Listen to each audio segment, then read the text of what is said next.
Bom, hoje nós estamos retomando o programa Advocacia Pública e eu estou aqui com Juliana Stabile, procuradora federal, membro fundadora da Associação dos Advogados e Advogadas Públicas para a Democracia.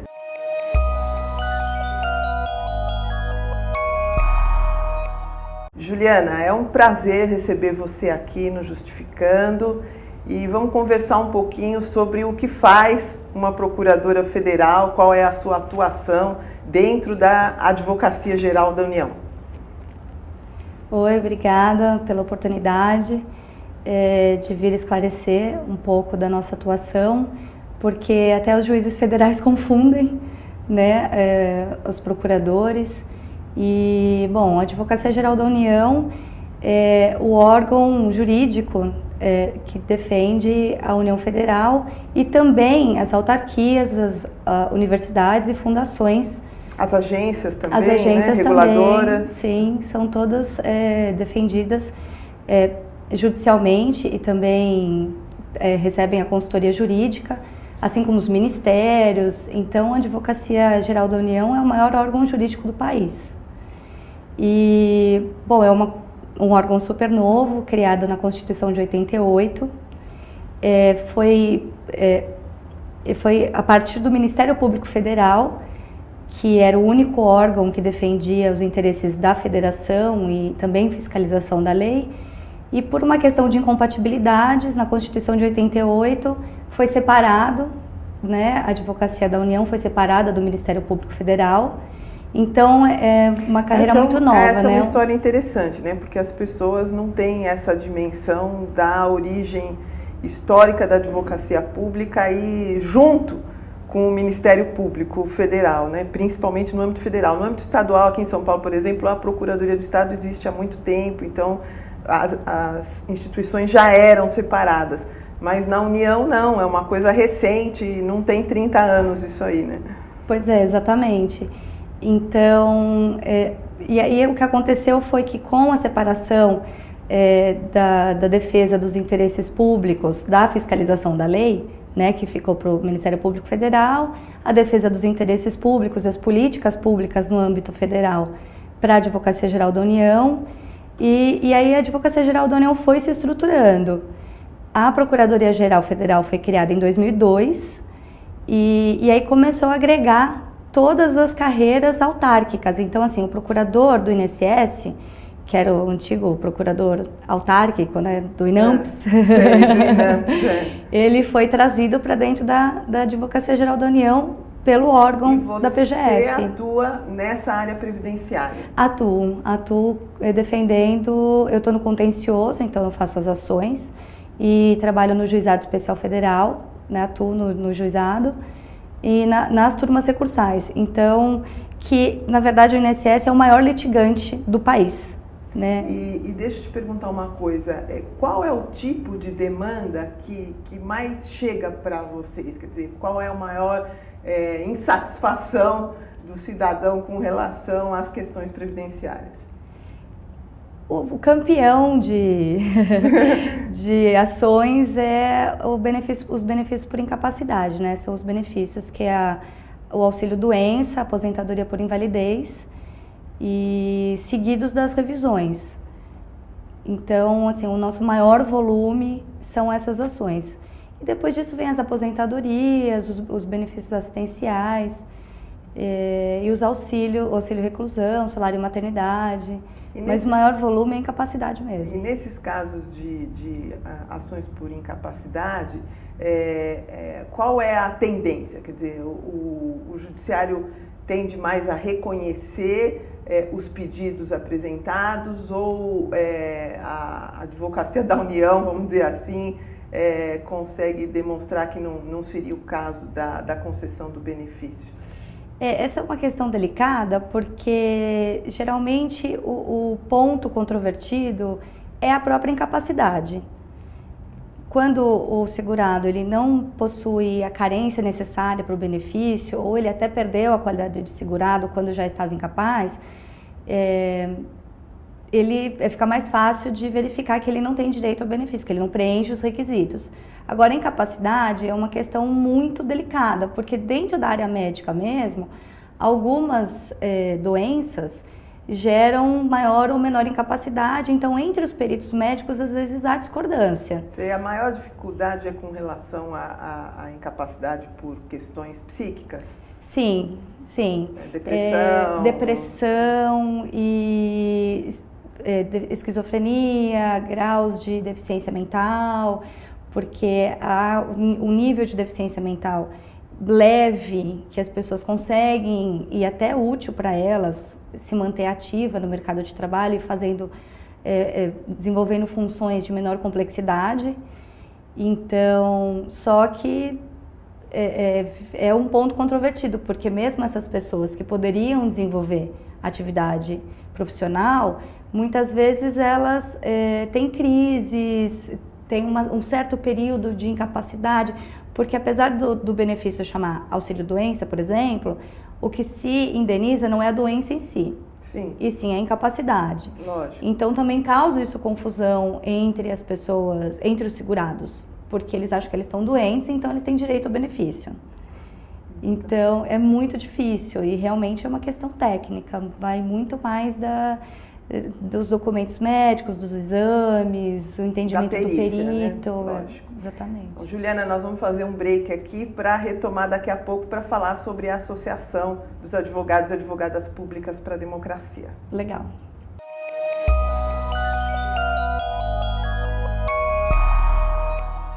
Juliana, você é membro fundadora da Associação das Advogadas e Advogados Públicos para a Democracia. É uma instituição nova, vamos dizer assim, novíssima, né?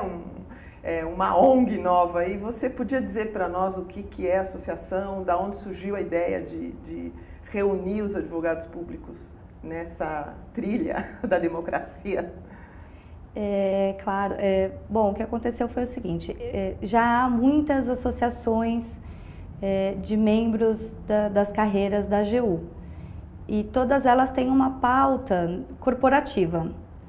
E então, em certo momento, colegas muito preocupados com o momento político que atravessa o país e com o aumento das desigualdades, principalmente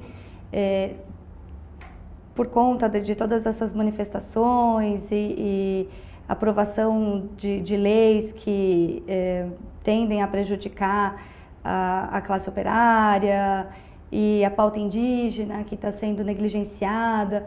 Então, como nós participamos dessas políticas públicas, fazendo consultoria e também defendendo judicialmente, né, essas políticas públicas, a gente começou a se preocupar, né, um grupo de colegas constituído de advogados da União, procuradores federais, procuradores da Fazenda Nacional e do Banco Central, surgiu a ideia de montar essa associação para que os advogados públicos pudessem se aproximar dos movimentos sociais e contribuir com embasamento jurídico, com fundamentação legal, para que essas pautas alcancem patamares ainda mais relevantes na sociedade. Então, hoje em dia, a associação é composta unicamente, por enquanto, dos colegas que compõem a advocacia da União, no seu sentido amplo, né? Advogados federais, Banco Central,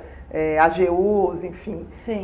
Mas a associação é aberta a todos, quer dizer, um colega que for advogado público de um estado ou de um município que sentir identidade com a pauta da associação, com o seu estatuto, pode eventualmente se habilitar a ingressar na associação? Como é que vocês estão pensando isso? Não, a nossa finalidade é agregar, nosso objetivo é agregar todos os advogados públicos, tanto que advogadas e advogados públicos para a democracia sem o federal, né? Então, a gente realmente quer que todos os colegas que também defendem as políticas públicas em todas as esferas possam participar. É que a gente ainda é bebê. Né? Nós nos registramos em cartório no final do ano passado E ainda estamos no procedimento de inscrição no CNPJ, abertura de conta bancária. Sei. Então, assim... É embrionário, então site, começando. Não é embrionário porque já nasceu, mas enfim. A gente tem, assim, um registro em cartório e um perfil público no Facebook, mas a gente quer ter um site oficial. Então, essas coisas todas estão em andamento. Agora, fala um pouquinho dessa questão do gênero aí, advogadas e advogados públicos para a democracia. É um preciosismo, né? E também um motivo de orgulho, porque a associação ela tem essa preocupação com a inclusão social e a defesa desses interesses das minorias. E a pauta feminista... Hoje em dia é uma pauta muito forte, né? E ganhou um relevo muito grande na sociedade. Inclusive, quem não se dizia feminista hoje está assumindo essa bandeira frente a essa situação pavorosa que é a violência contra a mulher no Brasil e também as questões tão retrógradas que estão sendo tratadas pelo Congresso, como o Estatuto da Família e a dificuldade para a mulher obter um tratamento médico adequado em caso de estupro. A própria questão do aborto. A questão do aborto. Juliana? Então, assim, é uma pauta urgentíssima, né? Não, mas além da pauta feminista ou feminina aí da associação, quais outras pautas vocês têm priorizado nesse início de trabalhos? A mais urgente, além da defesa da Constituição, frente a todos esses acontecimentos políticos recentes que têm aterrorizado toda a comunidade jurídica, pelo menos a parte que realmente está preocupada em manter a Constituição Federal como rígida, né?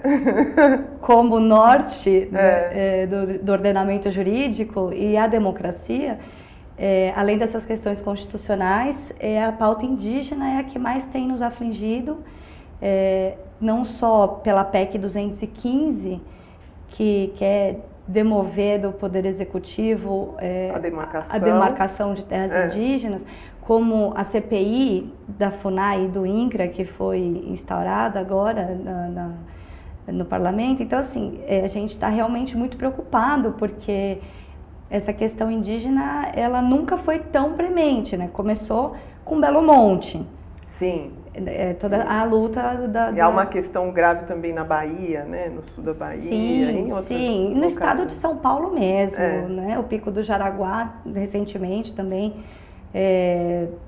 houve reintegração de posse pro proprietário, sendo que nunca houve, né? As terras sempre foram devolutas, digamos assim, e tá essa discussão jurídica, mas a pauta indígena é a mais importante no momento, além da constitucional.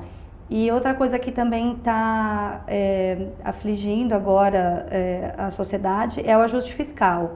Então, como temos procuradores da Fazenda Nacional na nossa associação, então também estamos estudando as questões do ajuste, de reforma tributária, para então poder... Deixa eu só fazer um contraponto aí. Claro. Recentemente a OAB Federal tem se manifestado contrária ao reajuste fiscal.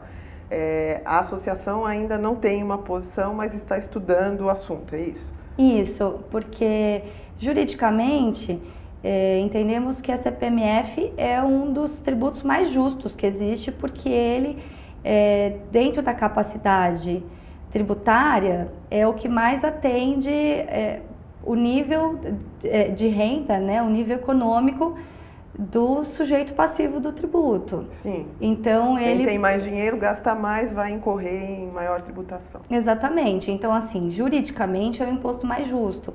Agora, há questões políticas envolvidas e que também ameaçam a democracia e também colocam todas essas questões de reforma política, tudo isso permeia a questão do ajuste fiscal. Então, a gente está estudando isso para dar um parecer que seja o mais possível de ser utilizado não só pelos movimentos sociais, mas também pelos congressistas e uma visão de esquerda, mas que seja uma esquerda no sentido ideológico de priorizar a sociedade, a redução das desigualdades sociais e o que determina a Constituição. Juliana, nosso tempo está acabando. Só para a gente finalizar aqui, evidentemente a questão ambiental e o desastre em Minas Gerais é uma pauta que não pode estar fora dessa discussão. Não está. E vocês já se manifestaram sobre isso e também queria te perguntar, só para você finalizar, a questão da nota que a associação emitiu na semana passada sobre a situação política do país. Bom, eu até já fiz um comentário sobre isso, mas assim como as outras associações voltadas para a democracia, né, como a AJD, dos magistrados, e o MP, os defensores públicos, o que a gente... Nenhuma dessas associações, nenhum jurista é contra a investigação de atos ilícitos. Lógico, muito pelo contrário. Ainda mais a gente que está na área pública, né? Exato. Na defesa do patrimônio público. Exatamente, é interesse da sociedade de que tudo isso seja investigado, julgado e os condenados sejam punidos.